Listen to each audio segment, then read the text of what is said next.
Assalamualaikum warahmatullahi wabarakatuh.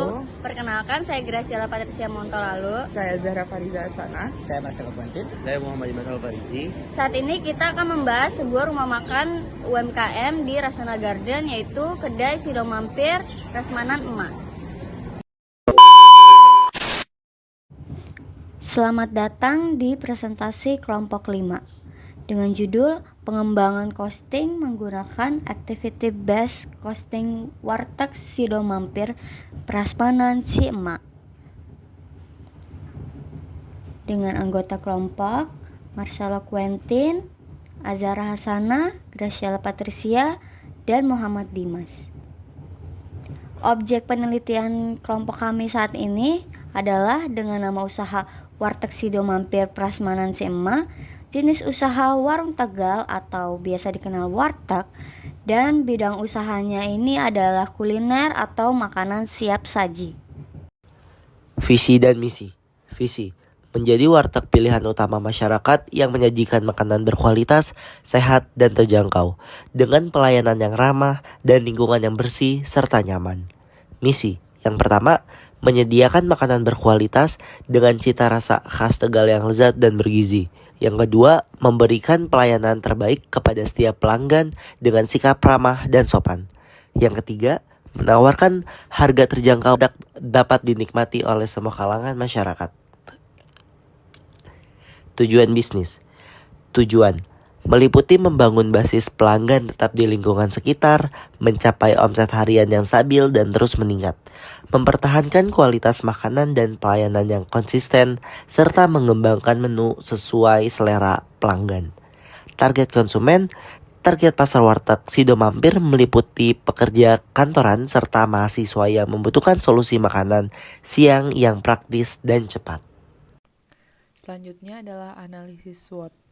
Yang pertama, strength adalah harga yang terjangkau dan lokasi strategis. Untuk weakness-nya, persepsi sebagian masyarakat yang masih menganggap warteg identik dengan tempat makan kelas bawah, meskipun kualitas makanan dan pelayanan sudah baik. Untuk opportunities-nya adalah pertumbuhan jumlah pekerja kantoran dan mahasiswa di sekitar lokasi usaha yang membutuhkan solusi makan siang yang praktis dan ekonomis. Untuk threats-nya adalah persaingan yang ketat dengan sesama warteg, warung nasi, dan franchise makanan cepat saji yang memiliki modal dan sistem yang lebih kuat di sekitar Rasuna Garden.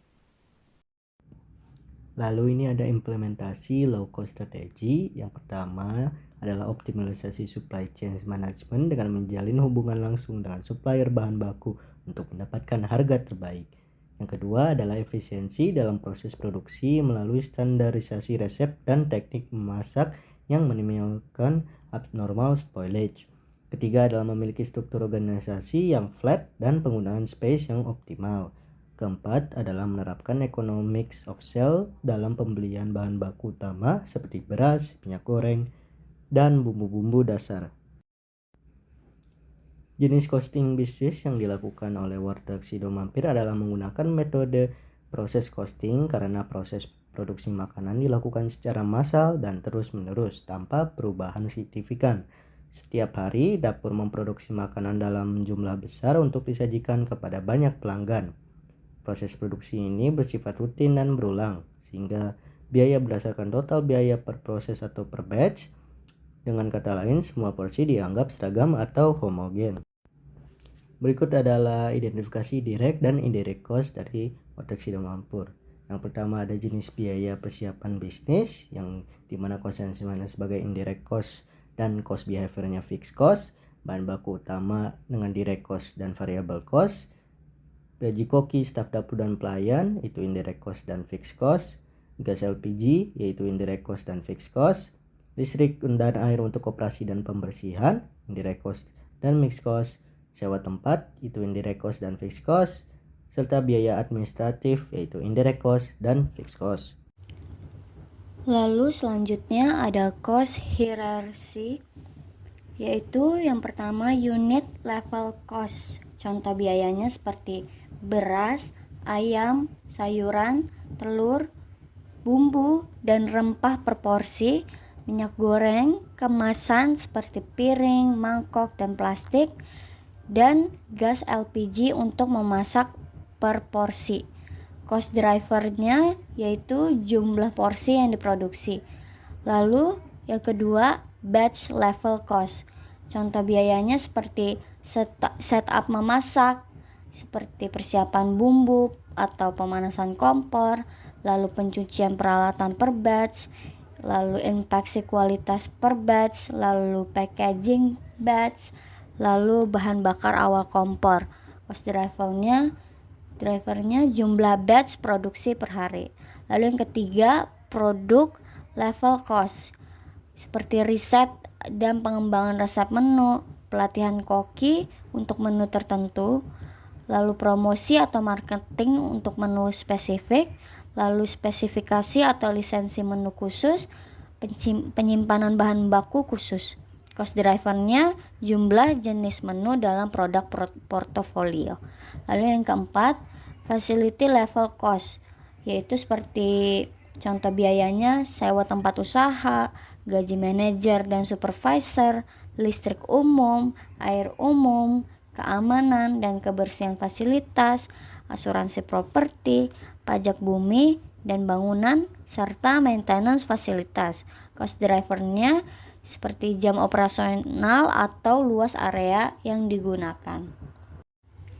Yang pertama ada aktivitas, yaitu persiapan bahan, penyimpanan bahan, pembersihan alat, pengemasan, distribusi, sewa tempat, dan perawatan alat. Yang kedua ada rincian biaya indirect cost, yaitu pertama ada gaji staf, listrik, sabun dan alat pembersih, biaya piring atau box, biaya pengiriman, biaya sewa untuk jualan, servis alat masak, yaitu dengan nominal 300.000, 150.000, 100.000, 200.000, 150.000, 300.000, dan 150.000. Lalu yang keempat ada cost drivernya, yaitu jumlah bahan 20 kali per bulan, total bahan per box disimpan, jumlah hari operasional, jumlah box dikemas, jumlah hari jualan 30 hari bulanan dan sebulan sekali. Lalu yang keempat ada jumlah driver per bulan, yaitu 500 box, 500 box, 500 box, 500 box, 500 box, 500 box, dan 500 box. Lalu yang terakhir, biaya per cup berdasarkan aktivitas. Yang pertama 600 perak, yang kedua 300 perak, yang ketiga 200 perak, yang keempat 400 perak, yang kelima 300 perak, yang keenam 600 perak, yang ketujuh 300 perak. Lalu ada biaya sewa lapak, total biaya 300.000, cost driver jumlah porsi, jumlah driver per unit 500 unit, tarif per unit 300.000 per 500 sama dengan 1.000, catatan bagi rata karena tetap. Lalu yang kedua gas masak, total biayanya 150.000, cost driver jumlah per porsi, jumlah driver per unit 500 unit, tarif per unitnya 150.000 per 500 sama dengan 300, catatan tiap box pakai gas. Yang ketiga biaya listrik dengan total biaya 200.000, cost driver jumlah porsi disimpan, jumlah driver per unit 500 unit, tarif per unit 200.000 per 500 sama dengan 400, disimpan dengan catatan disimpan di freezer. Yang keempat penyusutan alat, total biaya 300.000, cost driver frekuensi pemakaian alat, jumlah driver per unit 500 unit, tarif per unit 300.000 per 500 sama dengan 600 dengan catatan setiap porsi pakai alat. Biaya transportasi belanja, total biaya 150.000, cost driver jumlah belanja, jumlah driver per unit 500 unit, tarif per unit 150.000 per 500 sama dengan 300 dengan catatan belanja bahan untuk 500 porsi.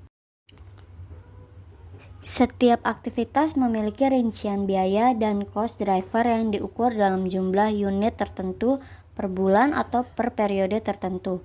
Contoh aktivitas dan biaya terkait meliputi yang pertama, persiapan bahan dengan biaya gaji staf 300.000 dan jumlah bahan sebanyak 20 kali per bulan, menghasilkan biaya per unit yaitu 600 perak. Yang kedua, Penyimpanan bahan menggunakan listrik sebesar 150.000 dengan total penyimpanan 500 box, biaya per box 300 perak. Yang ketiga, pembersihan alat dengan biaya sabun dan alat pembersih sebesar 100.000 serta dipakai setiap hari operasional, memberikan biaya 200 per box. Pengemasan dan distribusi juga memiliki cost driver berupa jumlah box dan hari jualan. Masing-masing menghasilkan biaya 400 perak dan 300 perak per box. Yang kelima, sewa tempat dan perawatan alat merupakan biaya tetap dan dihitung secara rata, masing-masing 600 perak dan 300 perak per unit porsi.